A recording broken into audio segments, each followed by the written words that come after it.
este país, este gigante sudamericano, hay estados donde las camas UTI llegan al 95 y al 100% de su ocupación. Bolsonaro sigue diciendo, es más, lo expresó en el día de hoy, que si siguen habiendo restricciones en los estados más importantes de Brasil, pueden haber saqueos. Mientras tanto, San Pablo y Río de Janeiro empezaron con las restricciones para tratar de reducir el movimiento con toques de queda y, lógicamente, con puntos que se van a discutir en las próximas horas, como por ejemplo el fútbol en San Pablo. El campeonato estadual ha quedado totalmente suspendido y podría pasar lo mismo con el fútbol a nivel país. Vamos a repasar los números, si te parece, Fernando, de la última jornada, que cambiaron notablemente del día de ayer porque el crecimiento sigue siendo sostenido. Más de 75.000 casos en las últimas 24 horas.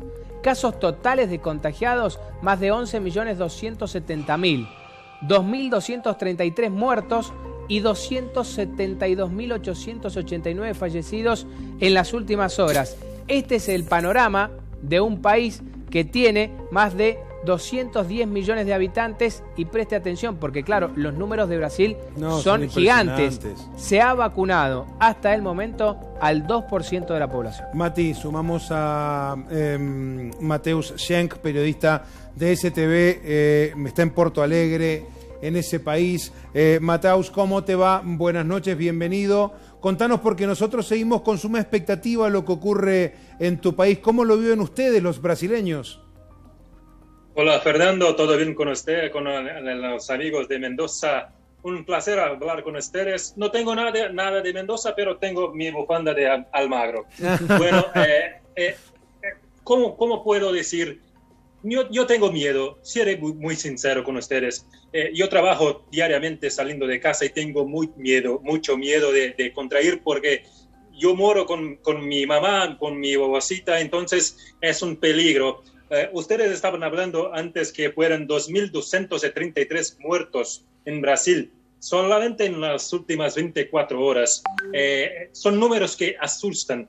Aquí en Porto Alegre, donde estoy hablando, fueron 274 muertos en 24 horas. 274 es el récord de esta ciudad en toda la pandemia. Y hoy, hace un año que estamos viviendo esta pandemia, ninguna persona aquí podría imaginar que viviríamos lo peor justamente ahora, porque las personas no aprendieron cómo se debe lidiar con estos incidentes, con la pandemia. Ayer hubo un protesto aquí en Porto Alegre para que no haya bandera negra, porque las personas quieren trabajar, pero las personas están yendo a las calles, están muriendo.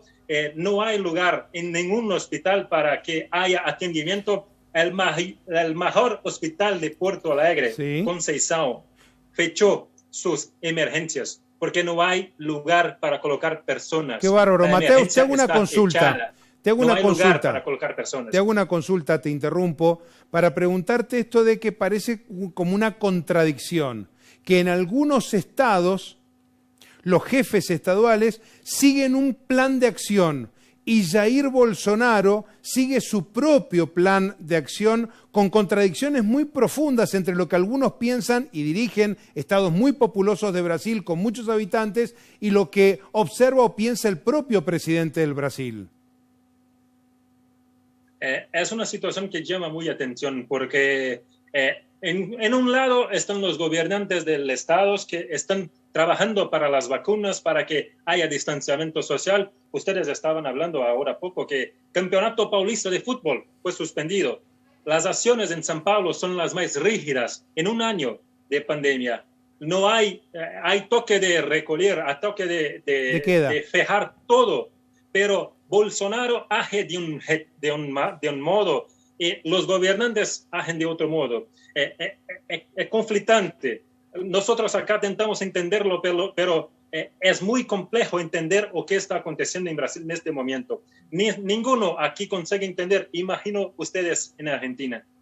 ¿Qué se dice o cómo, no es que se dice, perdón, que no conste, cómo enfrentan ustedes la realidad que se presenta en la mutación del virus cuando se habla de la cepa de Manaus o del virus mutado con la denominación Manaos, que es mucho más contagioso y puede provocar peores consecuencias en la salud de los seres humanos. ¿Cómo lo enfrentan ustedes esta realidad cuando es un virus que ya prácticamente en todo el país, que es gigante por otra parte, ya se presentan casos de manera habitual?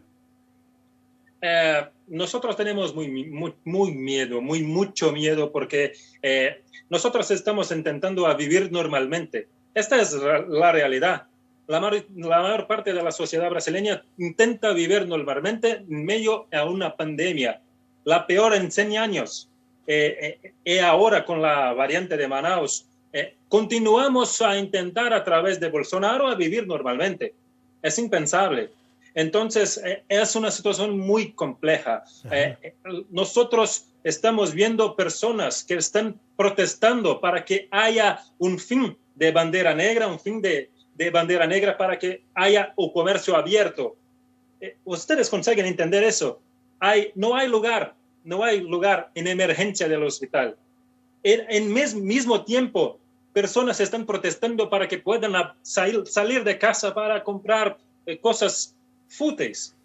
Las personas están protestando para que salgan a las calles, para ir a las fiestas, para ir en lugares que no necesitan ir. Se entiende. ¿Qué pasa con la vacunación, Mataus? ¿Qué pasa con la vacunación? La vacunación está atrasada. En los últimos 8 días, el gobierno brasileño, por parte del ministro de la Salud, que es Eduardo Pazuello, él disminuyó un número de expectativa de vacunas 5 veces en los últimos 8 días. 5 disminuciones de la expectativa de vacunas para Brasil. La realidad es, no hay vacunas. En Porto Alegre ficamos 2 semanas con plazos atrasados porque no había vacunas. Solamente en esta semana empezamos nuevamente a vacunar las personas. Entonces es una situación que ninguno podría imaginar en este momento de pandemia estamos pasando. Gracias, amigo. Un abrazo a la distancia. Abrazos a todos, saludos, buenas noches. Chao, gracias. Durísimas las palabras de nuestro colega de la televisión de Porto Alegre. Esto pasa en Brasil, Mati, y en Chile, cuya campaña de vacunación ha puesto